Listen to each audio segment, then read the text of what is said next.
Segunda carta del apóstol Pablo a Timoteo, capítulo 1, versículos del 3 al 5.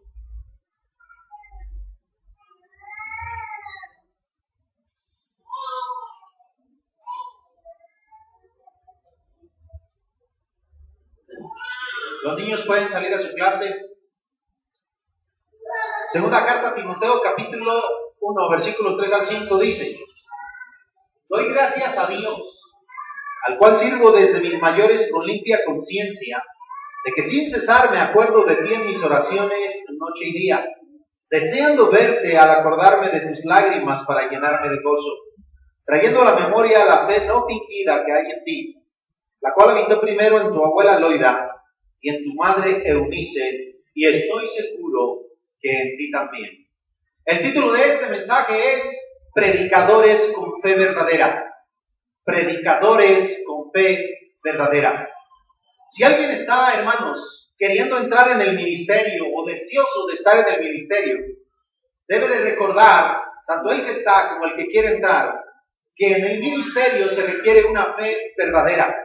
Pero esta fe, hermanos, debe ser verdadera porque va a ser probada. Y una de las cosas que va a probar la fe de una persona es el ministerio. Va a ser, hermanos, el sufrimiento.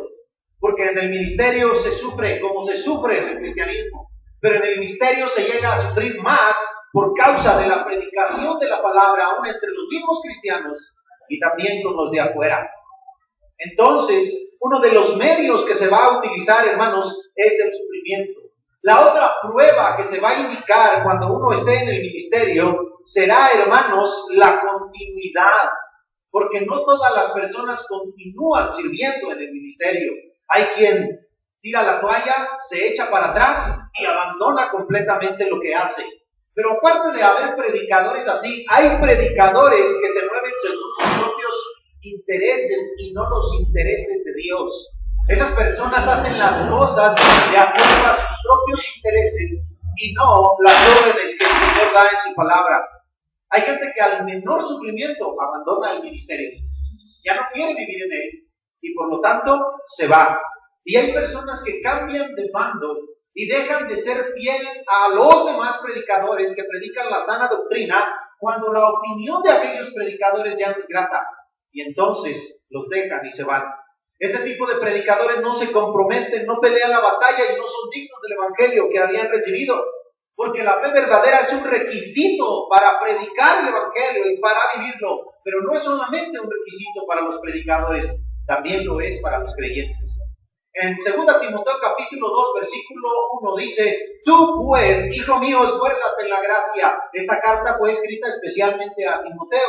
Pero al terminar la carta, en el capítulo 4, versículo 22, dice: El Señor Jesucristo esté con tu espíritu, la gracia sea con vosotros. Amén. Pero esta carta no se esperaba que nada más se leyera por Timoteo, sino que también la leyeran los hermanos donde Timoteo estaba predicando. Por eso al final se utiliza el pronombre vosotros. Lo que espera que la iglesia también conozca de los requisitos y enseñanzas en este tema. Una de las cosas que nosotros vamos a aprender dentro de este mensaje, hermanos, es que la fe es un rasgo importante para la predicación del evangelio y para aquellos hermanos que también están siguiendo el evangelio y no lo estén predicando. En 1 Timoteo, en el capítulo 1, encontramos al menos 5 ideas en ese mismo capítulo. Solo 5 ideas. Hay un seguimiento a esto y por lo tanto hay una idea central que va a regir al versículo que nosotros vamos a estudiar. Hoy vamos a estudiar los versículos del 3 al 5 y después los versículos finales del capítulo 1. Pero quiero que vayan ustedes viendo la conexión. Por ejemplo, vean el versículo 6. ¿Cómo comienza el versículo 6? Comienza con un hecho que se pronuncia, por lo cual, ¿sí o no es cierto? Y luego después, si ustedes brincan al versículo 8, ¿cómo continúa la hilación del discurso? Con un hecho que se pronuncia, por lo tanto. Y si ustedes van al versículo 12, comienza con un hecho que se pronuncia, por lo cual. Todos esos hechos indican que hay una relación entre la idea anterior y la idea posterior, siendo 3 ideas las que dominan dentro de este discurso. Después del versículo 12, ya no hay hechos, ahora hay imperativos. Serán 2 mandamientos, uno de ellos en el versículo 13, retén la forma de las sanas palabras que de mí oíste. Esa misma idea se va a repetir en el capítulo 2, verso 2, donde dice: lo que has oído de mí ante muchos testigos, eso encarga a hombres fieles que sean idóneos para enseñar también a otros. La misma frase, lo que has oído de mí, cuando yo estoy enseñando lo que has oído y lo que se puede testificar, eso encarga a hombres fieles. Pero aquí dice: retén la forma de las sanas palabras que de mí, dice, oíste. Vuelve a repetir la misma idea ahora en el versículo 14, pero en lugar de decir retener, ahora utiliza el verbo guarda. Guarda. Y finalmente, posterior a ello, se utiliza un contraste contra los que no lo han guardado. Ya sabes esto, le dice, que me abandonaron todos los que están en Asia. Quiero que note usted que en esta relación que hay en estos versículos, al menos hay 5 ideas que se pueden separar. No las voy a comentar hoy porque solo vamos a estudiar una. Pero de todas esas ideas, hermanos, hay 2 cosas que usted necesita saber. Esta carta la escribió el apóstol Pablo para decirle a Timoteo que fuera a verlo, porque Pablo estaba en Roma encarcelado, está a punto de morir. Él ya sabe que de esta no va a salir. En la primera defensa de él, nadie estuvo a su lado. Dios ya le ha demostrado que el apóstol Pablo va a morir. Por eso termina la carta con la frase: he peleado la batalla, he acabado la carrera. Pablo sabe que de esta ya no va a salir. Pero la situación se ha vuelto tan tensa y es tan preocupante y tan dolorosa que ahora, hermanos, la gente en vez de apoyarlo está separándose más de él. La gente ya no lo ve como alguien al que hay que seguir. Ahora se ve como una peste al cual tenemos que dejar. Pablo se dice a sí mismo que sufre como malhechor. O sea, delante de la sociedad romana, Pablo tenía un cargo muy grave y lo tomaban como malhechor. Pero el problema no era solo ese, que los hermanos estaban también dejándolos. O sea, cuando el hermano habla de él, ya apesta, ya no nos conviene juntarnos con él, ya no nos agrada, ya mejor nos separamos, pintamos nuestra rayita y dejamos que cada quien siga su curso. Pero no, eso no es el problema en la carta. El problema es que si te metes a apoyar a Pablo vas a sufrir. Ese es el problema al que le sacan. Que cuando las personas apoyan al verdadero evangelio y al ministerio, sufren. ¿Y qué dicen los otros? No quiero sufrir, y entonces te sacan. Por eso en el capítulo 1 y capítulo 2, usted va a encontrar, hermanos, que se repite constantemente la palabra de sufrir. Por ejemplo, en el capítulo 1, si usted lo lee con cuidado, usted va a encontrar, hermanos, que en el versículo 8 dice: por tanto no te avergüences, y luego dice: sino participa de las aflicciones. En el capítulo 2 dice: sufre penalidades. Y más adelante dice que él también sufre esas penalidades. Y así continuamente. Entonces son 2 cosas específicamente. El apóstol Pablo está en la cárcel pronto a morir. Nadie está apoyándolo, a parecer ya casi nadie, porque se puede sufrir si está uno con él. La situación no es tan simple. Ahora, cuando analizamos el capítulo 1, una idea puede representar a todas las demás ideas. Y es la que vamos a poner como norma. Lea el versículo 13 conmigo. Dice 1 Timoteo 1:13, retén la forma de las sanas palabras que de mí oíste en la fe y amor que es en Cristo Jesús. Todas las demás ideas pueden ser encabezadas por esta. ¿Por qué Timoteo tiene que tener una fe verdadera? Porque le conviene tener una fe verdadera para retener el mensaje. ¿Por qué tiene que aprender a sufrir para retener el mensaje? ¿Por qué tiene que transmitir a otros para retener el mensaje? ¿Por qué tiene que seguir el ejemplo de Pablo para retener el mensaje? ¿Por qué tiene que avivar el fuego del don de Dios y no tener espíritu de cobardía, sino de poder de amor y de dominio propio para retener el mensaje? Entonces esta idea se vuelve la central de toda la carta. Porque al final de cuentas es el propósito de Pablo. En el capítulo 4 le dice que prediques la palabra, que instes a tiempo y fuera de tiempo, redarguye y reprende con toda paciencia y doctrina, porque vendrá tiempo cuando no sufrirán la sana doctrina, ya no van a querer, pero tú retén el mensaje. Y después en el capítulo 2 le dice: procura presentarte a Dios aprobado, un obrero que no tiene de qué avergonzarse. Se vuelve centro de la carta. Entonces la ponemos como idea central. Fíjese bien, yo he titulado a mi mensaje: predicadores con fe verdadera. ¿A cómo le gustaría a usted que lo reconocieran en su vida? A mí me encantaría que hablaran de mí con una fe verdadera. A mí me gustaría que dijeran: Javier verdaderamente cree en Dios, tiene una fe verdadera. El capítulo 1, versículos del 3 al 5, tiene tantas cosas tan hermosas que incluso algunas de ellas, hermanos, nos sorprenden en un diálogo como esto. La mención de las lágrimas. Al acordarte de tus lágrimas. La asociación, hermanos, por medio de la descendencia. Su madre, su abuela y el propio hijo. Tiene tantas lecciones estos simples versículos, pero nos vamos a encabezar con la comisión de Timoteo. Timoteo está en Éfeso, lo va a sustituir Tíquico probablemente, y él tiene que retener la sana doctrina. Ahora, veamos, hermanos, por qué necesita un predicador tener una fe verdadera. La fe verdadera es necesaria, porque la lucha en la que está pasando Timoteo no es fácil. A veces el predicador se siente solo en el ministerio, a veces sufre, y los demás, en vez de apoyar, nada más lo pisan. Entonces Timoteo tiene que recordar que su fe siempre ha sido verdadera. Fíjese bien, retén el mensaje, le dice en el capítulo 1, versículo 13. ¿Cuál es la misión de Timoteo? Retener el mensaje a toda costa, no importa que sufra, no importa lo que pase, pero no se puede retener el mensaje cuando la fe no es verdadera. No se puede. Si una persona no tiene fe verdadera, no va a retener el mensaje porque no le va a importar lo que pase con él, porque no tiene una fe verdadera. Por eso entonces decimos, ¿por qué Timoteo puede retener el mensaje? ¿Por qué creemos que es digno de confianza? Porque tiene una fe verdadera. Vamos a analizar su fe, y mientras analizamos la de Timoteo, analicemos la nuestra, analicemos la mía y la suya. Dice el pasaje del capítulo 1, versículo 3. Doy gracias a Dios. Esa es la idea central ahí. Doy gracias a Dios, y se va a dar gracias a Dios por la fe de Timoteo.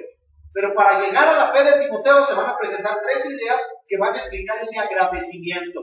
El apóstol Pablo, a la hora de dar gracias, quiere resaltar varias cosas, pero resalta especialmente dos. Fíjese bien, da gracias a Dios, dice. Es un agradecimiento por el recuerdo que tiene de Timoteo, pero especialmente por su fe. Y estos versículos sirven como motivación para Timoteo. ¿A poco no te gustaría, hermano, que te dijeran: doy gracias a Dios siempre que me acuerdo de ti en mis oraciones? Doy gracias a Dios al acordarme de esto y de lo otro. Siempre te tengo presente, no solo en un momento, sino día y noche. ¿Cómo te sientes cuando te dicen esas palabras, hermanos? Bien, son de ánimo, y es lo que está presentando a Timoteo. Timoteo tiene una fe verdadera, es capaz de guardar el mensaje, pero Pablo le está animando a través de recordarle todo esto. Entonces comienza diciendo: doy gracias a Dios, pero se quiere extender en la parte de Dios. El apóstol Pablo pudo haber dicho muchas cosas acerca de Dios, pero en este momento quiere recordar algo acerca de Dios y le va a servir de motivación. Fíjese bien, dice el versículo: doy gracias a Dios, al cual sirvo desde mis mayores con limpia conciencia. Aquí hay dos cosas. Para hablar de Dios, el apóstol Pablo dice que lo sirve desde sus mayores. Eso indica continuidad. ¿Desde cuándo Pablo ha sido fiel a Dios, hermanos? ¿Desde cuándo ha servido a Dios? Desde sus mayores. Pero no solamente, hermanos, lo ha servido desde sus mayores, sino que añade, lo ha servido con limpia conciencia. El apóstol Pablo transmite ahora a Timoteo la continuidad del ministerio. Aún cuando estaba en el judaísmo, Pablo buscaba a Dios verdaderamente. Pablo quería servir a ese Dios verdadero. Y ahora dice el apóstol Pablo que ha sido fiel a Dios en este ministerio que el Señor le ha dado. Por eso es que ahora le da gracias a Dios. Con estas palabras motiva a Timoteo para que Timoteo también sea fiel, para que Timoteo imite el ejemplo de Pablo. Pero luego dice que cuando da gracias sucede algo en esa circunstancia. Viene una oración que dice, fíjese bien lo que dice el pasaje, de que sin cesar me acuerdo de ti en mis oraciones noche y día. Eso dice el verso 3. Doy gracias a Dios de que sin cesar me acuerdo de ti. Y luego dice, en mis oraciones noche y día. El apóstol Pablo ahora resalta el momento cuando él da gracias a Dios. Da gracias a Dios cuando se acuerda de Timoteo. Y utiliza tres cosas para resaltar el recuerdo de Timoteo. Sin cesar. Dice que sin cesar me acuerdo de ti. Luego dice el lugar en el que se acuerda, en las oraciones. Pero luego añade algo más, noche y día. ¿Ustedes creen que Pablo oraba tanto, hermanos? Sin cesar no significa estar todo el día orando. Es una expresión de continuidad, que continuamente lo tiene en la mente. El apóstol Pablo era un fariseo acostumbrado a orar en la mañana, en la tarde y en la noche. Era una persona perseverante en sus oraciones. Ellos eran muy dedicados a las oraciones. Y el apóstol Pablo ahora muestra en el cristianismo una cercanía y entrega más a las oraciones. Pero este motivo es para motivar a Timoteo, para hacerle sentir que Timoteo no está solo y que el ministerio que él está desarrollando tiene él cualidades para seguirlo llevando a cabo. Dice el apóstol Pablo, me acuerdo de ti. Esa frase es hermosa, hermanos. Esa frase es hermosa. Quiero decirles algo que con la experiencia van a tomar. Y sobre todo los predicadores. En el ministerio de la predicación hay muy pocos amigos. Verdaderos amigos, hay muy pocos. Muy pocos. En el ministerio de la predicación hay predicadores envidiosos, porque progresas, porque mejoras, porque predicas mejor, porque la gente te sigue, porque la gente te escucha. Y entonces, en lugar de apoyar y ser una ayuda, se convierten en un estorbo. No son tus amigos. En el ministerio de la predicación hay predicadores que le ponen el pie a otros predicadores hablando mal de ellos porque no quieren que progrese. No, no predican la verdad, no señalan el error, simplemente porque es mejor o está mejorando, le estorban. No hay muchas amistades en el cristianismo. Aún entre los propios hermanos en Cristo, se hablan de ellos mal como predicadores. Fulano no está haciendo esto, no está haciendo el otro, pero aquí tenemos una relación verdadera. Pablo es un hombre sincero. Y yo quiero ser un predicador sincero para con los demás. Yo no quiero estorbarle a otros predicadores y no quiero andar hablando mal de ellos. Yo hablo de los predicadores cuando tuercen la palabra de Dios y señalan sus faltas.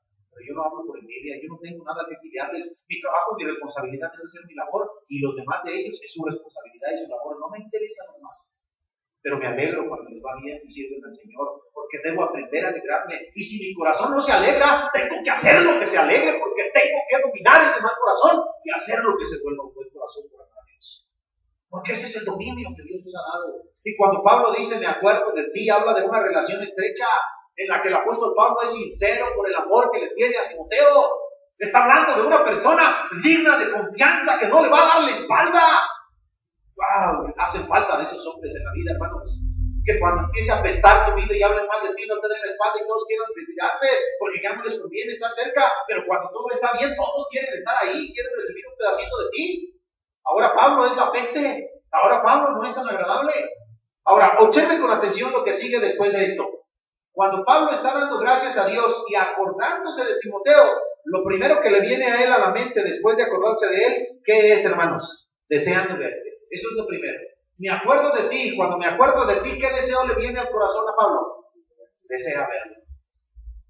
Tiene un gran deseo. Hermanos, nuestro hermano José Luis, yo lo quiero mucho. Y se lo decía y se lo he dicho.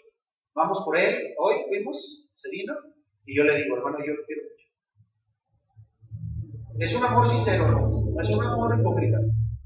Y cuando a alguno de ustedes le digo lo mismo, es verdad. Yo no miento. No soy lisonjero, no me gusta. Cuando a alguien no me agrada, hago que me agrade, porque tampoco debo de ser eso. No debo hacerlo, no es aceptable ante los ojos de Dios. Y no lo digo porque esté en el púlpito, lo digo abajo cuando estoy con Edgar platicando. Hay que aprender a doblegar el corazón. Pero Pablo le dice deseo verte. Y luego añade dos cosas muy hermosas. Al acordarme de tus lágrimas. Deseo verte al acordarme de tus lágrimas. ¿Por qué me la quiero? El ministerio trae muchas lágrimas. No es fácil estar aquí. Y cuando el apóstol Pablo piensa en él, se acuerda de esas lágrimas. Pero luego dice que desea verlo ¿para qué? Para llenarme de gozo. Empieza a describir esta relación en donde todo esto es amor sincero.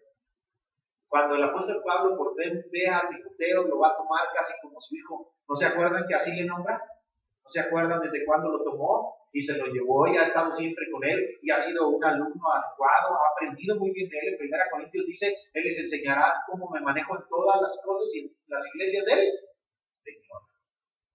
Y luego después de desear verlo, añade, trayendo a la memoria, o sea, recordando. Dice en el versículo a continuación, en el versículo 5, trayendo a la memoria la fe no fingida.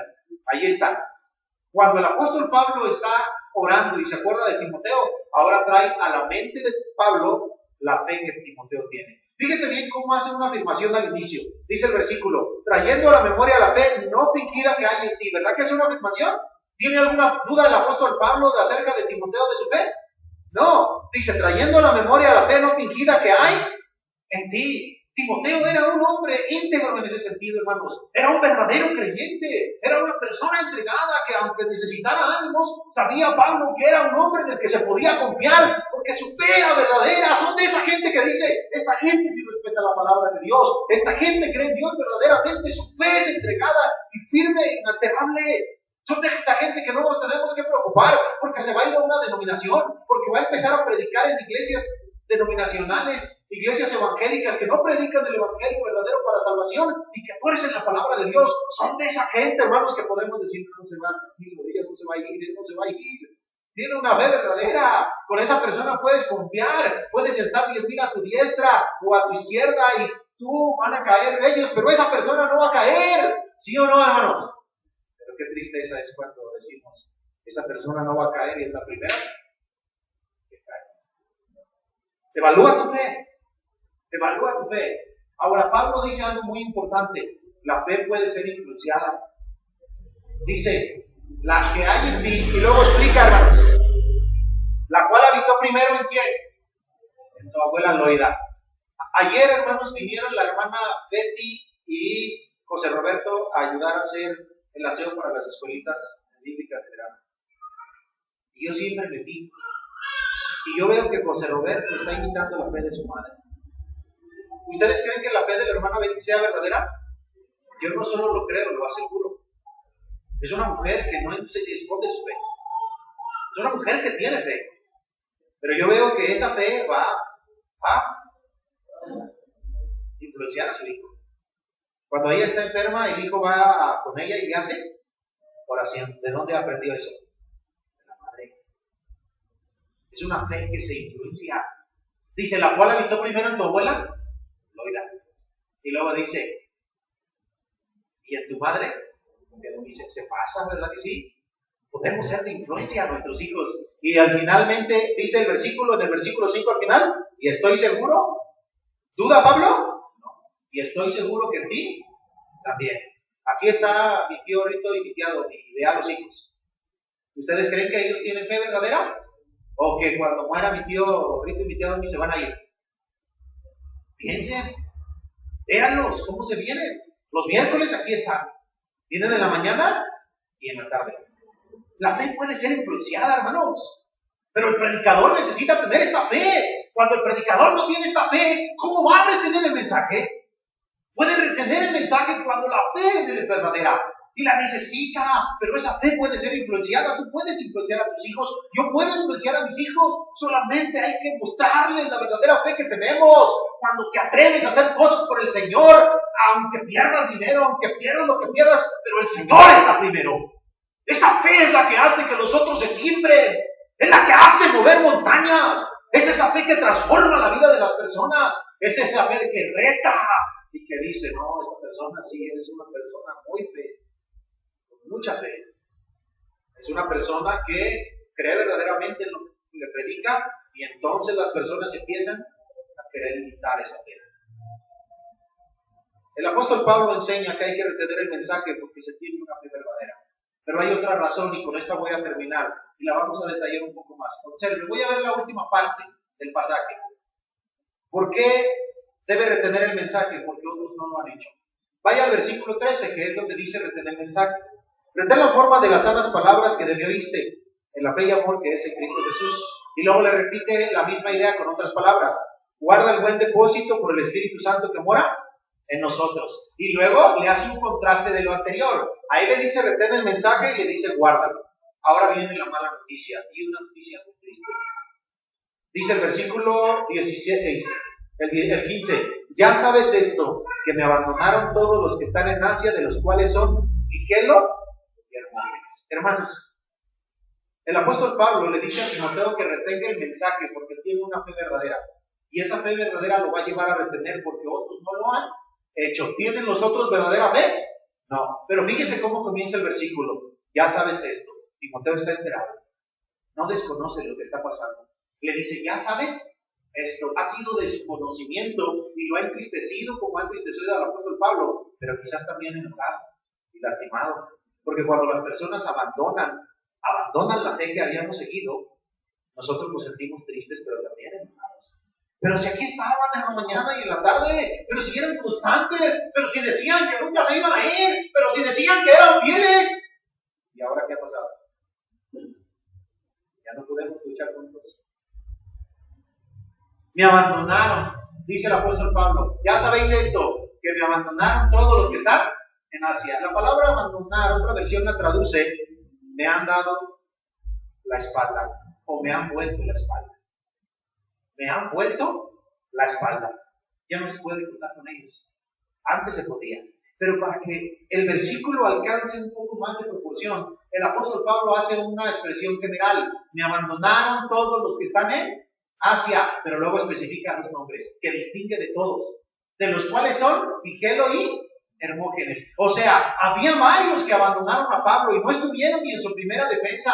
Ya no quieren tener relación con Pablo y eran cristianos, pero de todos esos valía la pena mencionar a dos por algo en especial. Porque pudo haberlo dejado así. Me abandonaron todos los que están en Asia, pero Pablo especificó dos personas en especial. Por eso algunas versiones dicen, e incluso Figelo y Hermógenes. O sea, uno esperaba que los demás hagan algo contrario, pero que estas personas abandonen el evangelio y que me abandonen a mí, que me den la espalda, es algo que no esperaba. ¿No es triste la condición del apóstol Pablo, hermanos? Para buen depósito, los predicadores tienen que tener una fe verdadera para que cuando vengan las situaciones difíciles, luchen hombro a hombro y no se echen para atrás. Ahora, fíjense bien. En el capítulo 1, versículo 16 dice, ahora alguien contrario a nosotros. Tenga el Señor misericordia de la casa de Onesíforo. Ahora los contrasta con nosotros. Figelo y Hermógenes, ¿qué hicieron? Lo abandonaron, pero ahora pide misericordia para la casa de Onesíforo. ¿Por qué, hermanos? Porque muchas veces me comportó, y aquí viene la frase importante, y no se avergonzó de mis cadenas. ¿Qué pasaba con Figelo y Hermógenes? ¿Qué hicieron? Se avergonzaron de sus cadenas. ¿Qué le dice Pablo a Timoteo del capítulo 1, versículo 8? Por tanto, no te avergüences de dar testimonio de nuestro Señor, ni de mí. Y luego dice, preso suyo. A Timoteo, por la fe que tiene, se le exhorta a que no se avergüence de las cadenas de Pablo y de él mismo. Pero ¿qué pasó con Figelo y Hermógenes y los demás? Se avergonzaron de sus cadenas. Apestaba. Pablo ya no era tan agradable. ¿Pero qué hizo la casa de Onesíforo y Onesíforo mismo? No se avergonzó de mis cadenas, pero fue más allá. Mire, fíjese bien, dice el versículo 17 del capítulo 1, sino que cuando estuvo en Roma me buscó como solícitamente, y luego dice, y me halló, y luego dice en el 18, concédale el Señor que haya misericordia acerca del Señor en aquel día, y cuánto nos ayudó en Éfeso, ¿tú lo sabes? Mejor. La mayoría de intérpretes piensan que Onesíforo ya está muerto porque usan los verbos en pasado. Pero la familia de Onesíforo sigue viva. En el capítulo 4, el apóstol Pablo manda saludos a la familia de Onesíforo. Mire, vaya al capítulo 4, versículo 19. Dice, saludad a Priscila y Aquila y a la casa de ¿quién? La casa de Onesíforo es la familia de Onesíforo. Y en el capítulo 2, versículo 1 le dice, tú pues, hijo mío, esfuérzate en la gracia, imitando el ejemplo que está teniendo Onesíforo. Hermanos,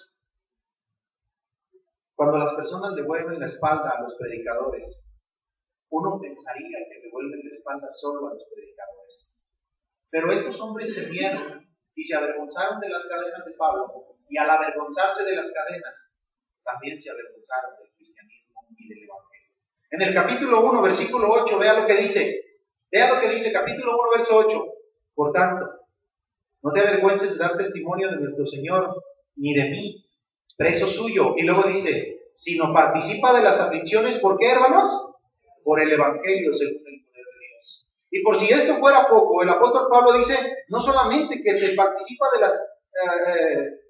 las aflicciones por el evangelio, más adelante, hermanos, en el capítulo 1, versículo 10, hasta el versículo 12, el apóstol Pablo sigue hablando de ese tema, hermanos, y por lo cual padece. Miren, versículo 10 dice, pero que ahora ha sido manifestada por la aparición de nuestro Salvador Jesucristo, el cual quitó la muerte y sacó a luz la vida y la inmortalidad, y luego dice, ¿por el qué?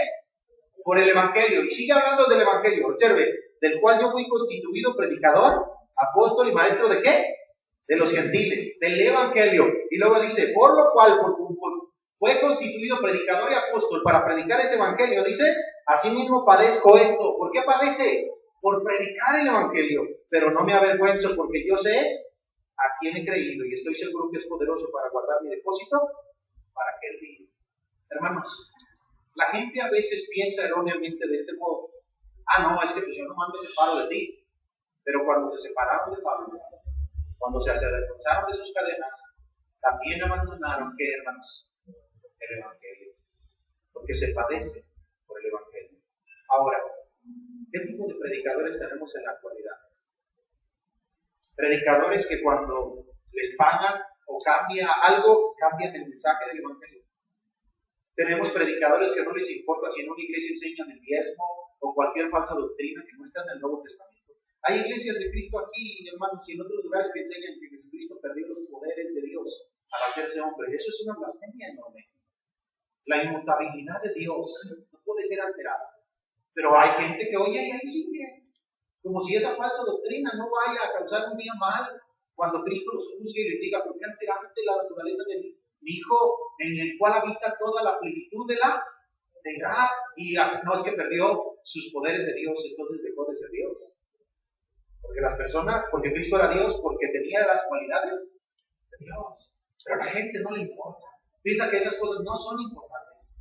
Y hay otras personas, hermanos, que empiezan a predicar y enseñar doctrinas que en vez de dirigir a las personas al verdadero evangelio, lo enseñan a un evangelio meritorio. Te vamos a bautizar, pero vamos a ponerte a prueba 3 meses. ¿O qué? Eso no es un evangelio bíblico, es un evangelio meritorio. Lo cambian. Bueno, una semana, porque hay que ponerlo a prueba a ver si cambia. Ese no es el evangelio de la Biblia. En aquella misma hora fueron bautizados. En aquel mismo día se bautizaron como 3,000 personas. No. ¿Cómo son los predicadores de ahora, hermanos? No están empeñados en predicar el evangelio seriosamente. Cuando a un predicador sale mal algo, luego se aleja. Ya no lo quieren, ya no lo pelan, ya no conviene. Sea verdad o no sea verdad. Pero ¿cómo son los miembros? Porque la fe verdadera no solamente se requiere de los predicadores, también se requiere de los miembros. ¿Cómo son los miembros? Cuando ya no es agradable la iglesia, te vas. Cuando ya no te satisface, das la vuelta. Pero no te vas de Dios, porque pensamos que Dios nos va a apoyar en nuestras malas decisiones. Una abuela, una madre y un hijo tenían la misma fe. Y era inalterable los 3. Aquí no queremos que una madre, una abuela y un hijo la tengan. Queremos que la tenga toda la congregación. Y que los predicadores sigamos teniendo esa fe para poder defender el mensaje que se nos pide. Hermanos, la conclusión de este mensaje es la siguiente. La fe verdadera será presente tarde o temprano. Y si solo la tienes verdadera, serás fiel al mensaje y te unirás a aquellos que la siguen. Pero si tu fe no es verdadera, tarde o temprano nos dará respaldo. Tarde o temprano. Porque el mensaje se vive bien. Porque estamos para vivir y para morir juntos. Y no nomás cuando las cosas estén bien. Esto es más que un matrimonio. Hasta que la muerte nos separe en la salud y la enfermedad. Esto es hasta la eternidad. ¿O no es cierto, hermanos? No somos hermanos solamente, lo vamos a hacer por la eternidad. Imita a la fe verdadera. Porque el Señor quiere ese tipo de personas. Oremos. Amoroso Señor, gracias. Porque nos das la oportunidad y la dicha, Señor, de ver todos estos ejemplos que hay en la palabra de Dios. Imitarlos, Padre. Porque nos das esos ejemplos, Señor. Y nos motivan a saber que hay esperanza para nuestros hijos. Y nos motivan a saber, Señor, que se puede tener una fe verdadera a pesar del sufrimiento. Porque para eso estamos puestos, Padre. Porque debemos entender que a veces se sufre, pero tampoco deberíamos de sufrir por los mismos hermanos. Debería de ser externo y no dentro de la iglesia. Así es que bendice a los predicadores en cualquier lugar, Señor. Motiva su fe. Dales ánimo con estas palabras. Y llégales, Señor, al corazón, para que a pesar de las luchas y las pruebas, ellos mantengan y guarden el buen depósito y retengan el mensaje oído desde el tiempo que tu Hijo lo vino a predicar. Señor, a mí en lo personal, ayúdame a no menguar mi fe. En la tribulación y en la angustia, me olvide, Señor, que estamos puestos para defender el mensaje. Y esa es la gran responsabilidad de los iglesia, para que, dependiendo del mensaje, todos los hombres vengan al conocimiento de la verdad y sean santos. Bendice a las hermanas y dales esa fe a través de las Escrituras, Padre. Bendice a los hermanos y motívale, Señor, para que la transmitan a sus hijos y para que sus hijos se las transmitan a los hijos de sus hijos. Señor, gracias. En el nombre de Cristo Jesús oramos y pedimos todo esto. Amén. Dios les bendiga, hermanos.